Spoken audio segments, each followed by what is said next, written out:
ஆன்மீக நேயர்களுக்கு அன்பு வணக்கங்கள். இன்றைய ஆன்மீக பதிவை பார்ப்பதற்கு முன்னாடி இந்த பதிவை எல்லோரும் தெரிந்து கொள்ளக்கூடிய ஒரு விஷயம் தாங்க.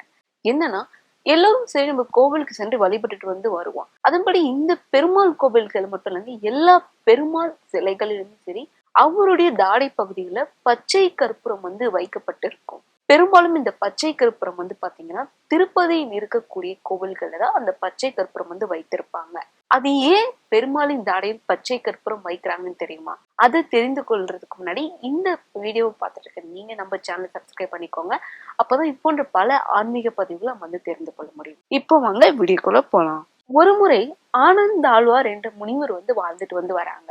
அவங்களுக்கு வந்து பாத்தீங்கன்னா, அதாவது அவர் வந்து பெருமாளோட மிகப்பெரிய தீவிர பக்தன் அப்படின்னு சொல்லலாம். அப்படி ஒரு முறை தீவிர பக்தனா இருந்த பெருமாள் வந்து தன்னுடைய கர்ப்பிணி மனைவி வந்து கேட்கிறாங்க, ஏன்னு எனக்கு வந்து பாத்தீங்கன்னா இங்க வந்து பெருமாள் கோவில் வந்து நீங்க எழுப்பணும்னு ஆசையா வந்து இருக்கு.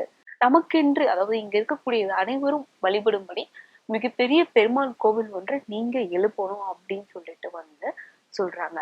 மனைவியின் ஆசைக்கு இணங்க அந்த ஆழ்வாரும் சரி, அதாவது அந்த முனிவரும் சரி, பெருமாள் கோவிலை கட்டுவதற்கு வந்து பாத்தீங்கன்னா இடம் ஒதுக்கி அங்க வந்து பெருமாள் கோவிலை வந்து இழுக்க வந்து ஆரம்பிக்கிறாரு. அப்போ என்ன ஆகும்னா, பெருமாளை சாட்சாத் தன்னுடைய பக்தனின் ஆசைக்கு இணங்க ஒரு சிறுவனுடைய வடிவில் வந்து அவர் வந்து கோவில் கட்டிட்டு இருக்காங்க இல்லையா, அந்த இடத்துல வந்து உதவி பண்றதுக்காக வர்றாரு நம்ம பெருமாள். அப்படி பெருமாள் வந்து கொண்டிருக்கும் பொழுது அங்க இருக்கக்கூடிய அந்த முனிவர் என்ன பண்றாங்கன்னா, தம்பி நீ யாருப்பா, இங்க வந்து நீ கோவில் கட்டிட்டு வந்து இருக்க, நீ எல்லாம் இங்க வரக்கூடாது, கிளம்பு அப்படின்னு சொல்லிட்டு வந்து விரட்டுறாரு.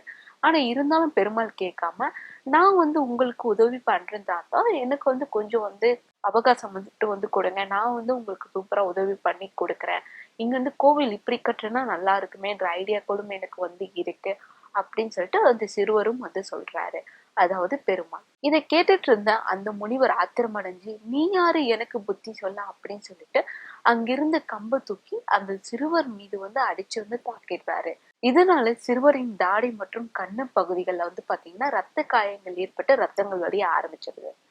அன்றைய பொழுது இப்படியே வந்து போயிடுது. மறுநாள் அங்க இருக்கக்கூடிய, அதாவது இந்த கோவிலில் இருக்கக்கூடிய பூஜைசாரிகள் எல்லாருமே வந்து பாத்தீங்கன்னா கோவில் பெருமாளுக்கு பூஜை பண்றதற்காக கோவிலுக்குள்ள வந்து நுழையிறாங்க. அப்போ கோவிலின் கருவறை திறக்கும் பொழுது எல்லாருக்குமே வந்து பாத்தீங்கன்னா ரொம்பவே ஆச்சரியம் வந்து ஏற்படுது.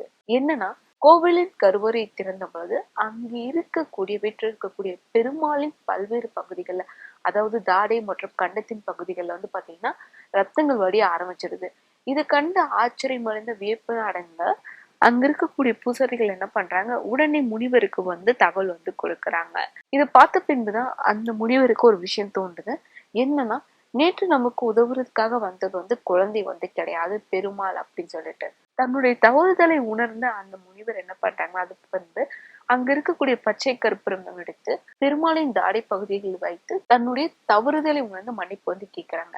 அந்த மன்னிப்பை கேட்டு பச்சை கற்பூரம் வைத்த பின்புதான், அது பின்புதான் இந்த விஷயமே வந்து பாத்தீங்கன்னா எல்லாருக்குமே வந்து தெரிய வரும்.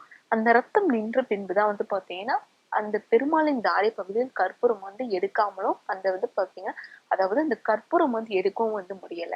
அதன் பின்புதான் காலப்போக்கில் இப்போ வரைக்குமே வந்து பல பெருமாள் கோவில்களில் இருக்கக்கூடிய பெருமாள் சிலைக்கு தாடி பகுதியில கற்பூரம் வைக்கிறதுக்கு காரணமாகவும் இருக்கு. இந்த பதிவு உங்களுக்கு பயனுள்ளதா இருக்குன்னு நினைக்கிறேன். இது போன்ற பல ஆன்மீக பதிவுகளை பார்ப்பதற்கு நம்ம சேனலை சப்ஸ்கிரைப் பண்ணிக்கோங்க.